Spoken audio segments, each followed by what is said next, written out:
Vous êtes-vous déjà demandé comment quelque chose ou quelqu'un peut passer de la plus grande gloire au plus grand abîme? Comment la créature la plus resplendissante des cieux peut-elle devenir le symbole du mal et de la rébellion? L'histoire de Lucifer est une énigme qui transcende les générations, les religions et les croyances.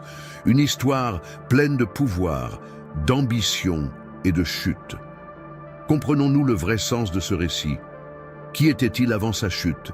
Et surtout, que pouvons-nous apprendre de cette trajectoire qui commence dans le ciel et se termine dans l'ombre? Aujourd'hui, nous allons explorer cette histoire comme vous ne l'avez jamais vue auparavant.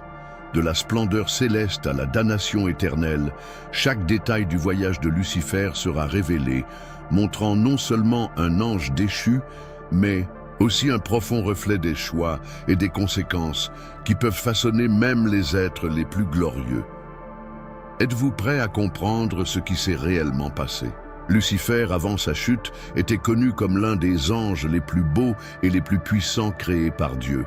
Son nom, qui signifie porteur de lumière ou étoile du matin, a un poids considérable.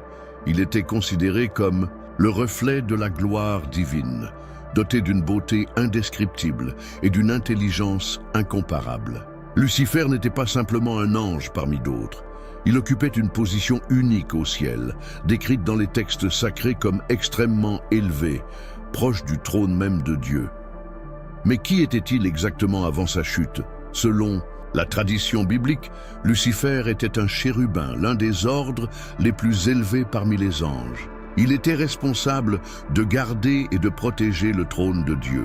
La description trouvée dans le livre d'Ézéchiel 28, souvent interprétée comme faisant référence à Lucifer, dresse le portrait d'un être orné de pierres précieuses et de perfection dans ses manières depuis le jour de sa création. Cette image ne concerne pas seulement la beauté physique, mais aussi la beauté spirituelle. Lucifer était l'incarnation de la perfection divine au ciel, choisi pour refléter la gloire de Dieu et conduire la louange au Créateur, mais son importance allait au-delà de sa beauté et de sa fonction. Il était considéré comme un leader, une figure d'influence et d'autorité parmi les anges.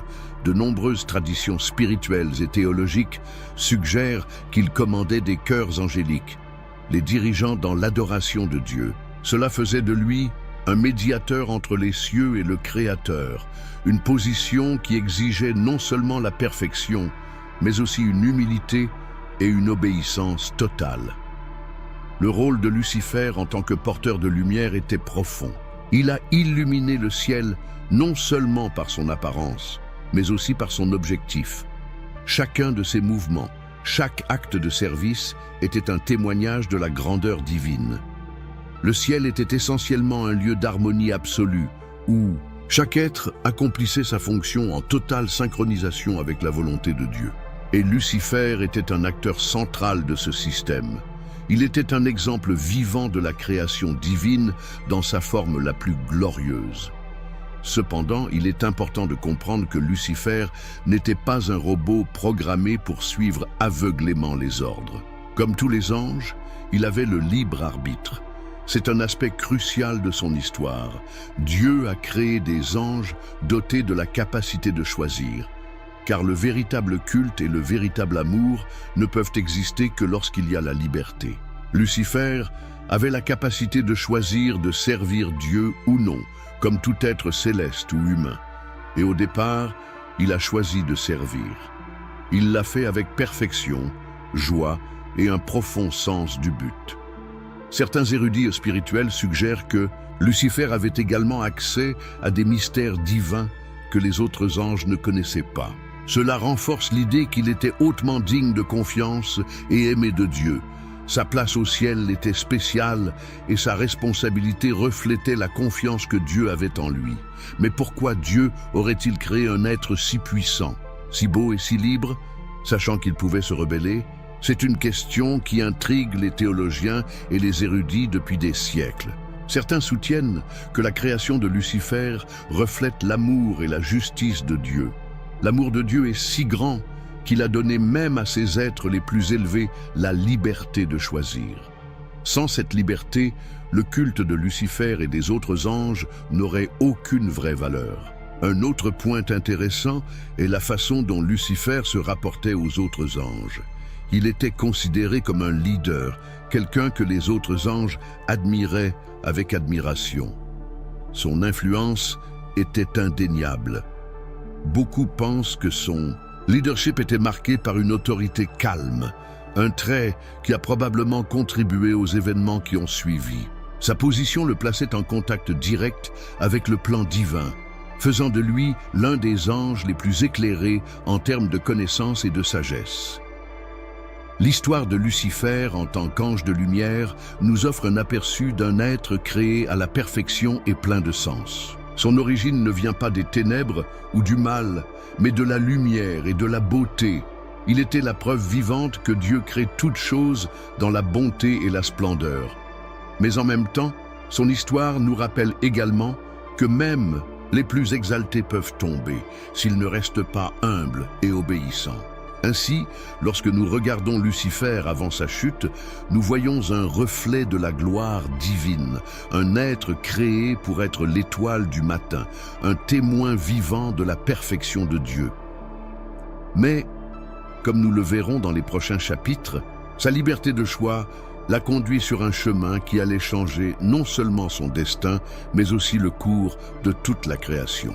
La chute n'efface pas qui il était au début, mais elle nous fait réfléchir sur l'impact des choix sur nos propres vies. Derrière la beauté et la splendeur de Lucifer se cachait quelque chose que même les cieux ne pouvaient prédire, un désir insatiable d'être plus. Le début de sa rébellion n'a été ni brusque ni évident. C'était silencieux, germant lentement au plus profond de son être. Ce désir, qui était au départ une étincelle, s'est vite transformé en un feu ardent.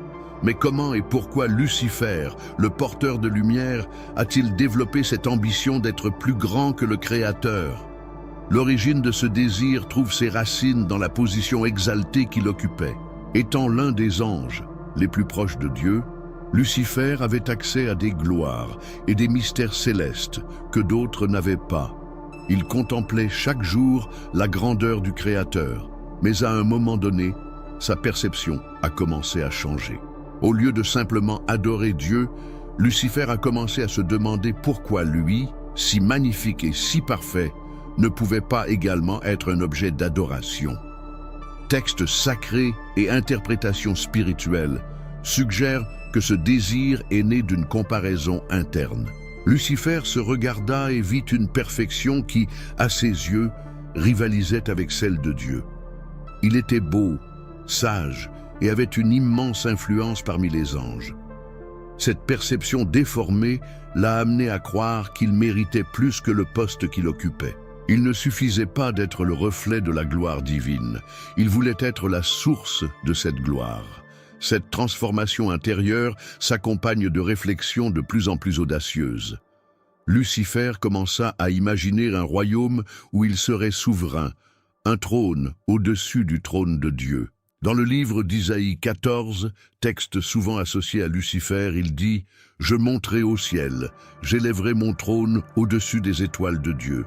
Cette déclaration résume la hauteur de son ambition, non seulement rivaliser avec Dieu, mais le surpasser. Mais comment un être créé dans la perfection peut-il développer ce désir? La réponse réside dans le libre arbitre. Lucifer, comme tous les anges et êtres humains, a été créé avec la capacité de choisir. Cette liberté est le reflet de l'amour de Dieu, mais elle implique aussi la responsabilité des choix. Dans le cas de Lucifer, sa liberté est devenue une scène de fierté. Il commença à voir sa propre lumière et oublia qu'elle n'était qu'un reflet de la lumière divine. Un autre facteur important dans ce processus était l'isolement émotionnel et spirituel que Lucifer ressentait lorsqu'il entretenait ses pensées. Il a commencé à s'éloigner de la communion avec Dieu et les autres anges, créant une bulle de fierté et d'autosuffisance. Cet isolement l'a amené à croire qu'il était unique dans sa capacité à gouverner et à être vénéré. Cependant, le désir de Lucifer n'était pas seulement une question de pouvoir ou de contrôle, il voulait aussi l'indépendance. Il voulait créer un royaume où les lois de Dieu ne seraient pas la règle. C'est ce désir d'indépendance qui rend sa rébellion si significative. Ce n'était pas seulement une question de rivalité, il s'agissait de rejet de l'ordre divin et de soumission. Il est important de souligner qu'à ce stade, la rébellion de Lucifer était encore interne. Il n'avait pas ouvertement dénoncé Dieu ni mené d'autres anges dans sa cause. C'était un conflit silencieux, une bataille qui faisait rage dans son cœur. Cela rend son histoire encore plus tragique, car elle révèle comment une petite graine de fierté peut pousser et transformer complètement quelqu'un. Le désir d'être plus grand est également porteur d'une profonde leçon pour l'humanité. Combien de fois, en quête de plus de pouvoir, de reconnaissance ou d'indépendance, finissons-nous par nous éloigner de nos principes? L'histoire de Lucifer nous montre que l'ambition, lorsqu'elle est dépourvue d'humilité, peut conduire à la destruction non seulement de nos relations, mais de notre identité même. À ce moment de sa trajectoire, Lucifer était encore l'ange de lumière. Il possédait encore toute la splendeur et la gloire avec lesquelles il avait été créé. Mais à l'intérieur, une transformation dangereuse était en cours. Sa vision de lui-même et de Dieu avait changé, et ce n'était que le début. La rébellion qui habitait désormais son cœur ne resterait pas contenue longtemps. Dans les prochains chapitres, nous verrons comment ce désir intérieur s'est transformé en une action qui a ébranlé le ciel, entraînant des conséquences qui se répercutent encore aujourd'hui. L'histoire de Lucifer nous rappelle avec force que le désir d'être plus grand peut, paradoxalement, nous rendre plus petits. Le moment où Lucifer a mis sa rébellion intérieure en action a marqué le début de l'une des histoires les plus dramatiques du ciel, la grande bataille céleste. La guerre qui a éclaté dans les royaumes divins n'était pas seulement une lutte de force, mais un choc de principes, de choix et de conséquences. C'était le moment où le désir de pouvoir de Lucifer rencontra une opposition directe et l'harmonie des cieux fut ébranlée à jamais. Le récit de la bataille dans les cieux est souvent associé à des passages bibliques comme Apocalypse 12, qui décrit une guerre menée par l'archange Michel. Ce texte mentionne que Michel et ses anges combattirent le dragon, souvent interprété comme Lucifer après sa transformation. Cependant, avant d'aborder ce combat épique, il est important de comprendre ce qui a motivé Lucifer à agir. Lucifer, dans son ambition grandissante, commença à rassembler d'autres anges à ses côtés. Son influence était telle qu'il réussit à convaincre une partie importante de l'armée céleste. Ces anges, séduits par sa vision d'indépendance et de pouvoir, le rejoignirent dans sa rébellion. Certains érudits suggèrent que Lucifer leur a offert des promesses d'égalité et de liberté, déformant l'ordre céleste parfait pour poursuivre ses propres ambitions. La bataille elle-même était inévitable. Dieu, dans sa justice, ne pouvait permettre que l'harmonie des cieux soit détruite sans réaction. Lorsque Lucifer déclara finalement ouvertement sa rébellion, la réponse divine fut immédiate. Michel, le chef de l'armée céleste fidèle à Dieu, a pris l'initiative de défendre l'ordre divin. Cette figure, souvent associée à la force et à la loyauté, est considérée comme l'opposé direct de Lucifer, symbole d'humilité et d'obéissance. La description de la bataille est grandiose. Imaginez des légions d'anges, chacune avec leur propre forme glorieuse, s'affrontant dans une lutte qui transcende toute idée terrestre de guerre. Cette bataille n'était pas seulement physique, c'était une guerre spirituelle, où l'orgueil de Lucifer se heurtait à la justice et à l'amour de Dieu. Lucifer, avec son génie et son charisme, dirigeait ses disciples avec détermination. Cependant, Michel et les anges fidèles ne reculèrent pas, combattant avec une force qui émanait directement du Créateur. L'un des aspects les plus fascinants de cette bataille est qu'elle révèle la profondeur du libre arbitre accordé aux anges. Dieu, dans sa toute-puissance, aurait pu détruire Lucifer et ses disciples d'un seul acte, mais il a permis que la bataille ait lieu, démontrant que les choix ont des conséquences et que même les cieux ne sont pas exemptés des leçons du libre arbitre. Finalement, Lucifer et ses anges tombèrent. Ce n'était pas seulement une défaite militaire, c'était une expulsion définitive. La Bible décrit qu'ils ont été jetés sur terre, bannis de la présence de Dieu et du ciel, qu'ils considéraient autrefois comme leur foyer. Cette chute a été plus que physique, c'était spirituel. Lucifer a perdu non seulement sa position et sa gloire, mais aussi son lien avec Dieu, la source de toute lumière et de toute vie. Cet événement a marqué un tournant dans l'histoire cosmique. Cela a non seulement marqué le début de l'existence du mal, mais a également mis en évidence le pouvoir de la fidélité et de la justice divine. Michel et les anges restés fidèles sont devenus des symboles éternels d'obéissance et d'amour pour Dieu, tandis que Lucifer et ses disciples en sont venus à symboliser la conséquence de l'orgueil et de la rébellion. La grande bataille dans les cieux est plus qu'une histoire de guerre. C'est une leçon profonde sur les choix et leurs répercussions. Lucifer, autrefois porteur de lumière, fait désormais face aux ténèbres de sa propre création. Sa défaite était un rappel éternel qu'aucune puissance, aussi grande soit-elle, ne peut surpasser la gloire et la souveraineté du Créateur. Dans les prochains chapitres, nous verrons les conséquences de cette bataille, non seulement pour Lucifer, mais pour l'humanité et la création dans son ensemble. L'histoire de sa chute continue de résonner, nous invitant à réfléchir sur nos propres choix et les combats que nous menons dans nos cœurs.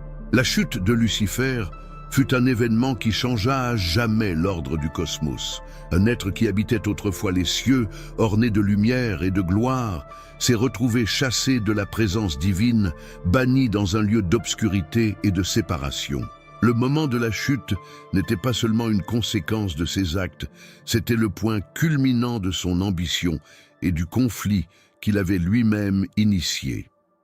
Dans ce chapitre, nous explorerons les détails de cet événement marquant et ce qu'il signifie pour la création dans son ensemble. Après sa défaite dans la grande bataille céleste, Lucifer fut chassé du ciel avec les anges qui le suivirent. La Bible, dans des passages comme Ésaïe 14, 12, 15 et Apocalypse 12, 7, 9, décrit cet événement comme un acte de justice divine. Lucifer, que l'on appelait autrefois l'étoile du matin, est tombé et sa gloire a été remplacée par la honte. Mais que s'est-il passé exactement pendant et après cet automne? Premièrement, il est important de comprendre que la chute de Lucifer n'était pas seulement un retrait physique du ciel. Ce fut une transformation totale. Il a perdu non seulement sa position exaltée, mais aussi la lumière qui le définissait. La gloire divine qu'il reflétait comme un ange fut effacée. Son essence est devenue sombre et il a été identifié comme étant Satan, l'adversaire. Ce changement n'était pas une création de Dieu, mais une conséquence directe des choix de Lucifer. L'expulsion vers la terre ou vers les lieux inférieurs est souvent interprétée de diverses manières par les théologiens et les érudits. Certains pensent que Lucifer a été banni en enfer, un lieu de tourments éternels. D'autres suggèrent qu'il était confiné sur terre, où il commencerait à exercer son influence sur l'humanité. En tout cas, sa chute représente une rupture définitive avec Dieu et une nouvelle phase de son existence, de porteur de lumière à porteur de ténèbres. L'impact de la chute de Lucifer va au-delà de sa propre destruction. Lui et les anges qui l'ont suivi sont devenus des êtres connus sous le nom de démons, des entités spirituelles qui vivent en opposition à Dieu et à son plan. L'harmonie céleste a été rétablie après l'expulsion, mais les dégâts causés par Lucifer se répercutent toujours dans l'univers, notamment sur Terre. Un aspect fascinant de la chute est la manière dont elle reflète la justice et la miséricorde de Dieu. Dieu n'a pas complètement détruit Lucifer, même après sa rébellion. Il a permis à Lucifer de continuer à exister, désormais sous le nom de Satan, ce qui soulève de profondes questions sur le libre arbitre et les conséquences des choix. Cette décision peut également être considérée comme un rappel que même les actes les plus rebelles n'échappent pas au contrôle souverain de Dieu. Mais qu'est-ce qui a motivé Dieu à permettre à Lucifer de continuer à influencer la Création. Certains affirment que cela fait partie d'un plan plus vaste, un test pour l'humanité. D'autres croient que c'est l'occasion pour chaque être humain de choisir entre la lumière et les ténèbres, entre l'obéissance à Dieu et la poursuite de ses propres désirs. Quoi qu'il en soit, la chute de Lucifer constitue une leçon éternelle sur les dangers de l'orgueil et de l'ambition excessive. La chute a également apporté un nouveau but à Lucifer. Il est devenu le tentateur, l'adversaire, celui qui cherche à séparer les êtres humains de Dieu. Sa nouvelle mission est marquée par la colère et la frustration, une tentative constante de détruire ce que Dieu a créé et aime. Cette lutte continue est mise en évidence dans des histoires telles que Job, où Satan cherche à prouver que la foi humaine est fragile, et dans la tentation de Jésus dans le désert, où il tente de détourner le propre Fils de Dieu de son dessein. L'image de la chute de Lucifer est puissante et pleine de symbolisme. Cela ne représente pas seulement une défaite, mais une transformation d'un état de perfection à un état d'obscurité et de rébellion. Son histoire reste un avertissement pour tous ceux qui sont confrontés à la tentation de l'orgueil et de l'ambition sans limite. C'est un rappel que les choix ont des conséquences et que la quête du pouvoir et de l'indépendance peut conduire à la destruction. Dans les prochains chapitres, nous explorerons l'impact de la chute de Lucifer sur l'humanité et la manière dont il utilise sa nouvelle position pour influencer le monde. Son histoire, bien que tragique, continue d'offrir de précieuses leçons sur la nature du bien et du mal, ainsi que sur le pouvoir du repentir et de la grâce divine. Après sa chute, Lucifer n'était plus l'être resplendissant qui reflétait autrefois la gloire de Dieu. Sa transformation a été profonde, tant dans son essence que dans son objectif. De porteur de lumière, il est devenu le Seigneur des ténèbres, figure d'opposition et de résistance à l'ordre divin.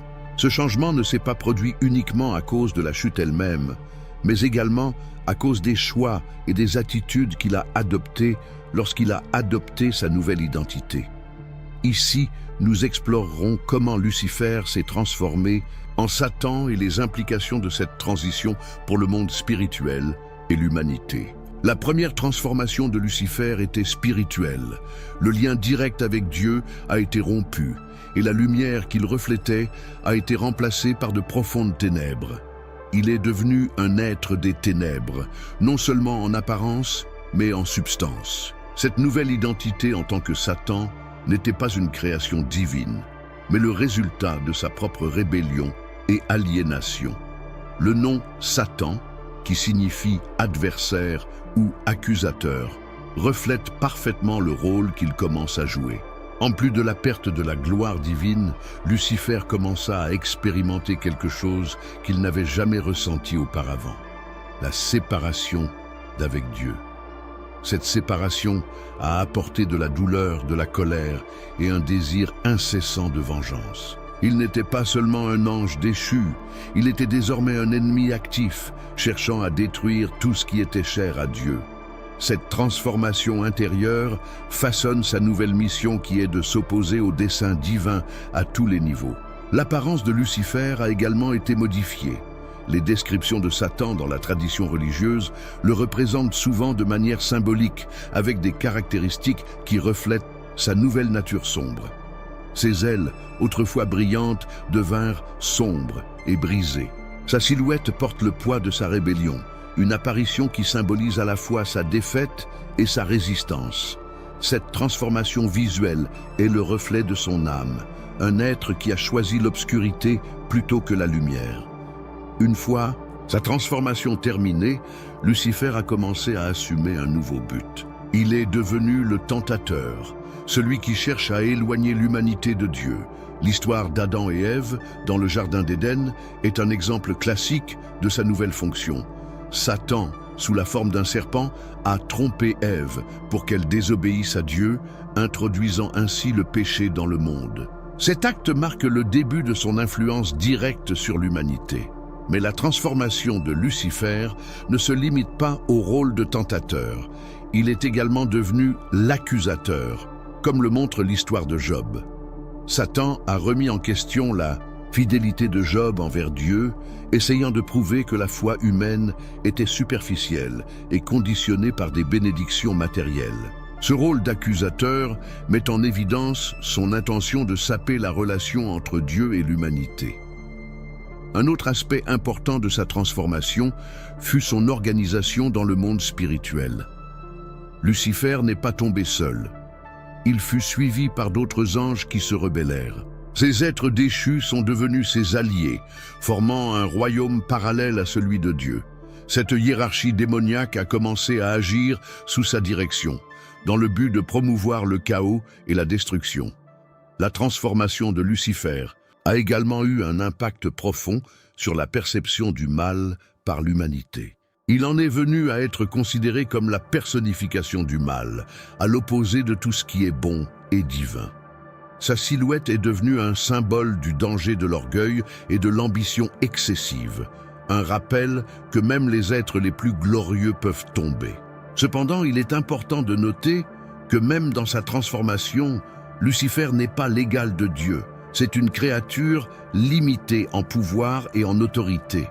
Leur rébellion ne diminue pas la souveraineté de Dieu, mais constitue un élément du plan divin qui permet à l'humanité de faire des choix libres entre le bien et le mal. La transformation de Lucifer en Satan est une histoire de perte, de fierté et de résistance. Il illustre les conséquences des choix et comment ils peuvent façonner non seulement notre destin, mais aussi notre essence. Sa trajectoire nous met au défi de réfléchir à nos propres décisions et à l'impact qu'elles ont sur nos vies et sur le monde qui nous entoure. Dans les prochains chapitres, nous explorerons comment Lucifer, devenu Satan, exerce son influence sur Terre et comment cette bataille spirituelle continue d'affecter l'humanité. Son histoire, bien que tragique, est un puissant rappel du pouvoir des choix et de l'impact de la fierté et de la rébellion. L'une des questions les plus intrigantes de l'histoire de Lucifer est la suivante.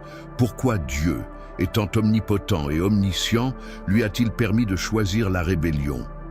Pourquoi créer un être si parfait, doté de tant de pouvoir et de liberté, sachant qu'il finirait par se retourner contre le Créateur? La réponse à ces questions est profondément liée au concept de libre arbitre, principe central à la fois dans le récit de Lucifer et dans la relation entre Dieu et ses créatures. Le libre arbitre est le don qui permet de choisir. Dieu ne crée pas d'automates programmés pour obéir aveuglément.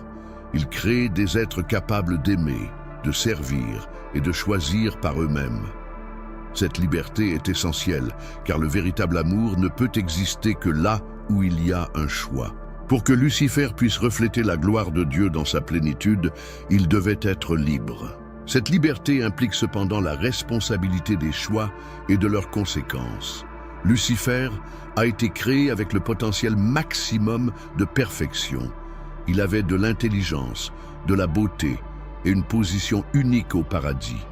Mais malgré cela, Dieu ne vous a pas enlevé la capacité de choisir. Il avait le choix de rester fidèle ou de suivre ses propres désirs. Ce qui rend le libre arbitre si important, c'est qu'il reflète la confiance de Dieu en ses créatures. Il avait confiance que Lucifer, avec tout ce qui lui avait été donné, choisirait le bien. Cependant, la fierté et l'ambition l'ont amené à choisir le contraire. Mais pourquoi Dieu n'est-il pas intervenu avant la chute de Lucifer? C'est une question sur laquelle les théologiens et les érudits débattent depuis des siècles. Certains soutiennent que l'intervention de Dieu pour arrêter la rébellion de Lucifer aurait violé son libre arbitre et rendu son choix non pertinent. L'histoire de Lucifer ne concerne pas seulement la chute, c'est aussi une illustration de la manière dont l'amour de Dieu permet la liberté, même lorsque cette liberté conduit à la rébellion. La liberté de Lucifer nous aide également à comprendre le but principal du plan divin. Dieu a permis au mal d'exister pour que le bien puisse être pleinement compris. Le contraste entre la lumière et les ténèbres, entre l'obéissance et la rébellion, met en évidence l'importance des choix et du véritable amour. Si le mal n'avait pas été permis, le bien n'aurait pas le même sens profond. Cette tension entre les contraires est ce qui donne à l'histoire de Lucifer sa pertinence éternelle. Un autre point important est le lien entre l'histoire de Lucifer et l'humanité. Tout comme Lucifer, les êtres humains ont également été créés avec le libre arbitre. Adam et Ève, dans le jardin d'Éden, avaient la liberté d'obéir ou de désobéir à Dieu. Son choix a eu des conséquences, tout comme celui de Lucifer. Cependant, contrairement à Lucifer, les êtres humains ont reçu l'opportunité de la rédemption à travers Jésus-Christ, mettant en lumière une autre facette du plan divin, la grâce. Le libre arbitre de Lucifer soulève également une question philosophique. Si Dieu savait qu'il allait tomber, pourquoi l'a-t-il quand même créé? La réponse réside dans l'amour inconditionnel de Dieu. Il a créé Lucifer en sachant qu'il tomberait, mais aussi en sachant que son existence aurait un but dans le cadre d'un plan plus vaste. Même lors de la rébellion de Lucifer, Dieu a utilisé ses actions pour accomplir ses propres desseins, montrant que rien n'échappe à son contrôle. En fin de compte, l'histoire de Lucifer et du libre arbitre nous enseigne une précieuse leçon sur la vie. Nos choix ont des conséquences, mais ils ont aussi un sens. Le fait que nous ayons la liberté de choisir nous rend responsables de nos actes et nous donne l'opportunité de grandir, d'apprendre et de nous rapprocher de Dieu. Tout comme Lucifer a choisi la fierté et la séparation, nous pouvons aussi choisir l'humilité et la réconciliation. Dans les prochains chapitres, nous explorerons comment l'influence de Lucifer sur l'humanité reflète cette même lutte pour le libre arbitre. Son histoire, bien que tragique, nous rappelle que nos choix ont du pouvoir et que le véritable amour ne peut s'épanouir que là où règne la liberté. Après sa chute, Lucifer assume un nouveau rôle dans l'histoire de la création, celui de tentateur. Son objectif était de détourner l'humanité de Dieu, en utilisant la même ambition et la même ruse qui l'ont conduit à la rébellion. Cet impact, profondément enraciné dans le récit biblique, a façonné la manière dont les êtres humains vivent le conflit entre le bien et le mal. Dans ce chapitre, nous explorerons comment Lucifer, maintenant Satan, influence l'humanité et ce que cela signifie pour le voyage spirituel. La première preuve de l'impact de Lucifer sur l'humanité se trouve dans le jardin d'Éden. Dans Genèse 3, Satan apparaît sous la forme d'un serpent et convainc Ève de désobéir à Dieu en mangeant le fruit défendu. Il utilise le doute et la déformation de la vérité pour atteindre son objectif, en disant « Ils ne mourront certainement pas ». Cette stratégie de manipulation reflète leur capacité à utiliser le libre arbitre des êtres humains contre eux-mêmes, en leur offrant quelque chose qui semble bon, mais qui en réalité les éloigne de Dieu. Cet événement a marqué le début du péché dans le monde. La désobéissance d'Adam et Ève les a non seulement séparés de Dieu, mais a également introduit la souffrance, la mort et les conflits dans la création. Satan, en tant que tentateur, a semé les graines de la désobéissance, montrant comment il travaille à détruire ce que Dieu a créé pour être bon.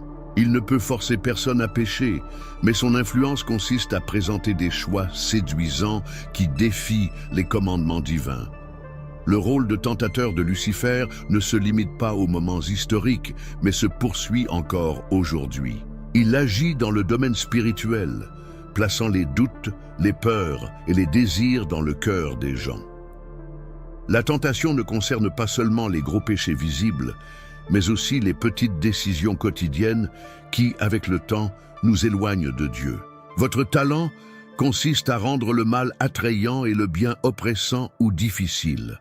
Dans le Nouveau Testament, nous voyons Satan tenter même Jésus dans le désert. Dans Matthieu 4, il offre à Jésus puissance, richesse et influence en échange de son adoration. Cet épisode révèle le modèle d'action de Satan, offrir des raccourcis, des plaisirs immédiats ou des solutions faciles en échange de notre loyauté et de notre obéissance. Jésus, cependant, rejette chaque offre avec la parole de Dieu, montrant que la résistance à la tentation est possible lorsque nous sommes fermes dans la foi. L'impact de Lucifer sur l'humanité va au-delà de la tentation individuelle.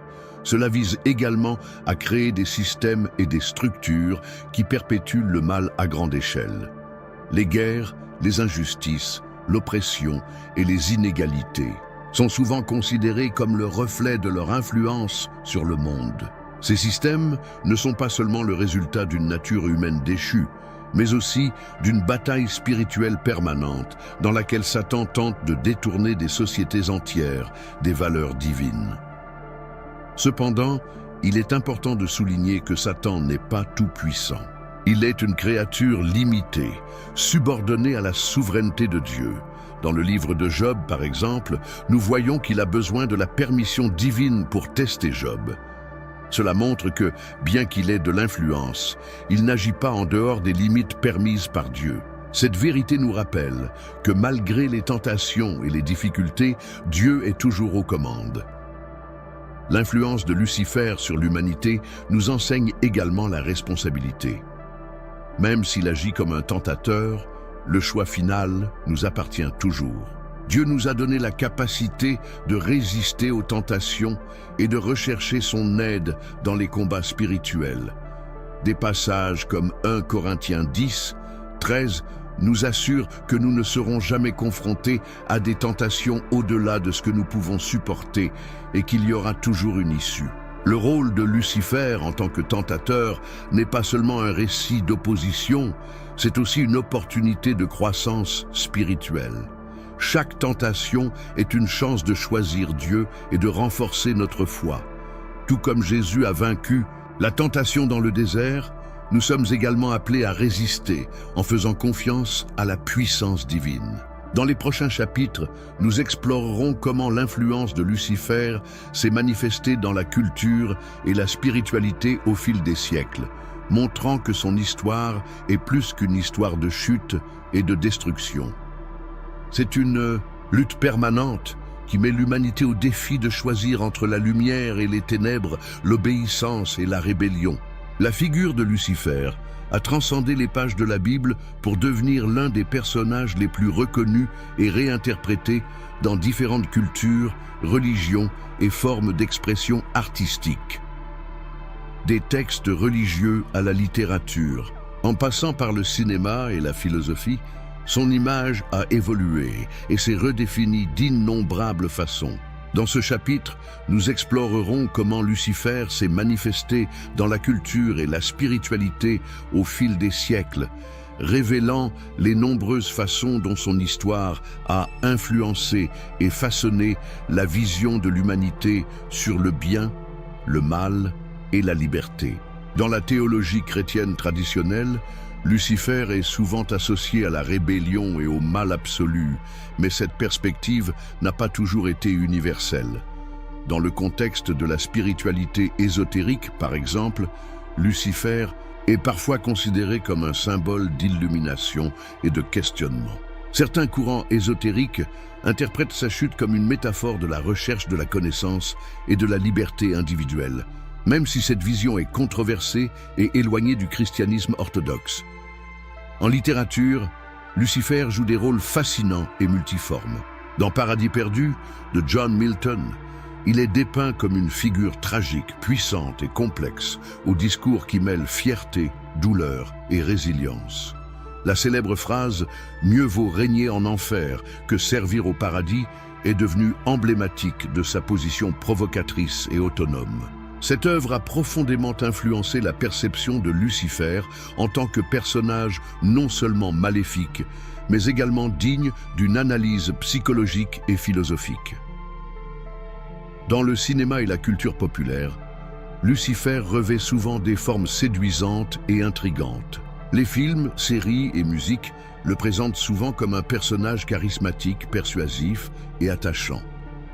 Des productions comme Constantin et la série Lucifer exploraient cette facette en le présentant non seulement comme une figure de l'opposition divine, mais comme quelqu'un qui remet en question la moralité et le but de l'existence. Cette approche moderne reflète l'intérêt humain à comprendre le mal, non pas comme quelque chose d'absolu, mais comme faisant partie d'un spectre complexe de choix et de conséquences.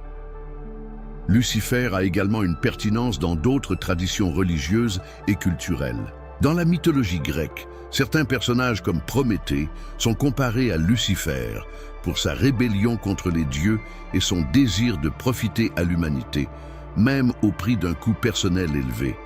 Cette association suggère que le récit de Lucifer résonne à travers les cultures comme un archétype du défi à l'autorité et de la recherche de la liberté.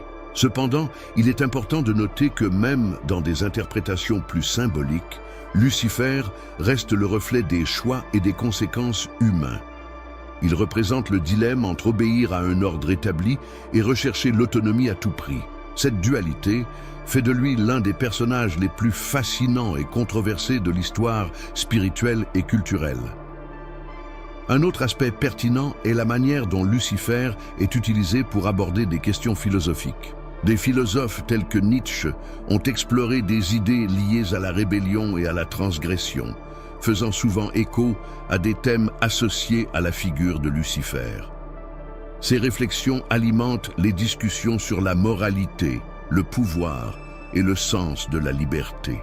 La présence de Lucifer dans la culture populaire soulève également des débats sur la banalisation du mal. Certains soutiennent que le décrire comme un anti-héros ou une figure sympathique pourrait diluer le sérieux de son histoire biblique et de son message spirituel. D'autres voient cependant dans ces représentations une manière de remettre en question les dogmes et d'inciter à la réflexion sur la nature humaine. Enfin, Lucifer continue d'être une figure qui suscite réflexion et débat. Son histoire transcende le temps et la religion, invitant l'humanité à explorer de profondes questions sur la moralité, la liberté et le but de l'existence. Cela nous rappelle que même dans les récits les plus sombres, il existe des niveaux de sens et des opportunités d'apprentissage. Dans le prochain et dernier chapitre, nous explorerons les leçons que l'histoire de Lucifer nous enseigne, non seulement comme un récit édifiant, mais comme une invitation à l'introspection et à la croissance spirituelle. L'histoire de Lucifer, pleine de gloire, de rébellion, de chute et de transformation, est l'un des récits les plus marquants de la spiritualité. Cependant, en plus d'être une histoire sur le bien et le mal, il véhicule de profondes leçons sur la fierté, la liberté, la responsabilité et les conséquences de nos choix. Dans ce chapitre, nous explorerons les réflexions que nous pouvons tirer de cette histoire et comment elles peuvent avoir un impact sur nos vies. La première grande leçon de Lucifer concerne le danger de l'orgueil. Lui, qui était l'être le plus exalté des cieux, a laissé sa propre beauté et sa position l'aveugler sur la réalité que tout ce qu'il possédait venait de Dieu. L'orgueil l'a amené à croire qu'il se suffisait à lui-même, qu'il pouvait être égal ou supérieur au Créateur. Ce même type de fierté peut se retrouver dans nos vies lorsque nous devenons aveugles aux bénédictions que nous avons reçues et commençons à croire que nous sommes les seuls responsables de notre réussite. Une autre leçon importante concerne l'utilisation du libre arbitre. Dieu a créé Lucifer avec la liberté de choix, un don qu'il a également accordé à l'humanité. Cette liberté est à la fois un don et une responsabilité. L'histoire de Lucifer montre que nos choix ne sont pas sans importance, ils ont des conséquences éternelles. Tout comme il a dû faire face aux répercussions de sa rébellion, nous sommes également responsables des décisions que nous prenons et des chemins que nous choisissons de suivre. L'histoire de Lucifer nous enseigne également l'importance de l'humilité. La fierté et l'ambition de Lucifer lui ont fait perdre tout ce qu'il avait. D'un autre côté, la Bible regorge d'exemples de personnes qui, par humilité, ont trouvé grâce et rédemption. La leçon ici est claire, ceux qui s'humilient devant Dieu trouvent miséricorde, tandis que ceux qui s'exaltent risquent la chute. Une autre réflexion importante concerne la nature du mal. Lucifer n'a pas été créé comme un être maléfique. Il est devenu mauvais à cause de ses choix. Cela nous enseigne que le mal n'est pas une force autonome qui existe indépendamment, mais le résultat d'une rébellion contre l'ordre divin. Cette compréhension nous aide à réaliser que le mal dans nos vies naît souvent de nos propres choix ou de ceux des autres. La chute de Lucifer nous rappelle également que Dieu est souverain, même lorsque le mal semble prévaloir. Même après la rébellion de Lucifer, Dieu a utilisé cet événement pour accomplir ses plus grands desseins. Cela nous rappelle que même dans les circonstances les plus difficiles, Dieu est aux commandes et peut transformer le mal en quelque chose qui sert un objectif plus grand. Enfin, l'histoire de Lucifer nous enseigne l'importance du repentir. Bien qu'il ait choisi la rébellion, les êtres humains ont la possibilité de se repentir et de chercher à se réconcilier avec Dieu. En témoigne le message de rédemption trouvé en Jésus-Christ qui offre le pardon et la restauration à tous ceux qui se tournent vers lui. Ces leçons nous mettent au défi de réfléchir sur nos propres vies et nos choix. Laissons-nous l'orgueil nous éloigner de Dieu? Exerçons-nous notre libre arbitre de manière responsable? Cherchons-nous l'humilité et la repentance? L'histoire de Lucifer n'est pas seulement le récit d'une rébellion céleste, c'est un miroir qui nous invite à examiner notre propre cœur et à choisir le chemin de la lumière. Sur ce, nous clôturons cette réflexion sur Lucifer. Son histoire, bien que tragique, est l'une des plus riches de sens et d'apprentissage. Elle nous appelle à rechercher la vérité, l'humilité et la grâce alors que nous affrontons nos propres batailles entre la lumière et les ténèbres. Le choix nous appartient, tout comme il était le sien. Puissions-nous apprendre de votre trajectoire et trouver notre chemin vers la lumière divine. Merci beaucoup d'avoir regardé cette vidéo jusqu'à la fin. Maintenant, dites-moi ce que vous avez le plus appris de cette vidéo.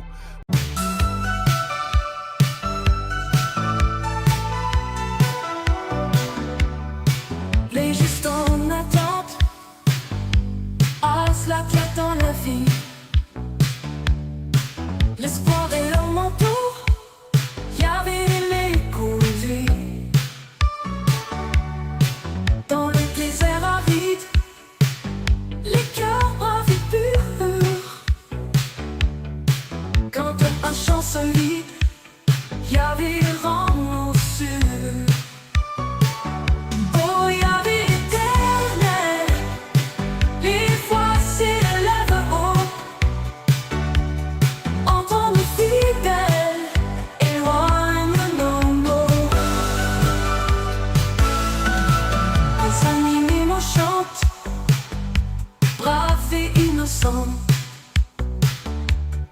Suppliés dans leurs plaintes, intervient maintenant. À l'ombre de tes ailes, cherchons ta lumière, rends nos jours plus clairs, reste notre repère. Oh, oh, oh, oh, oh, Yahvé éternel, les voix s'élèvent haut, entends nos fidèles, éloigne nos mots.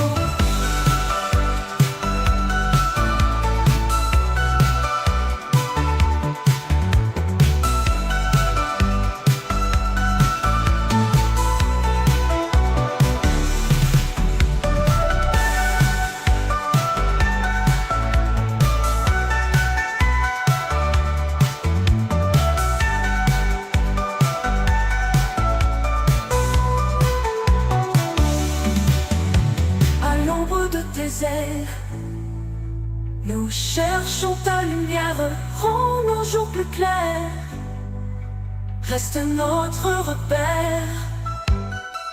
Oh, oh, oh,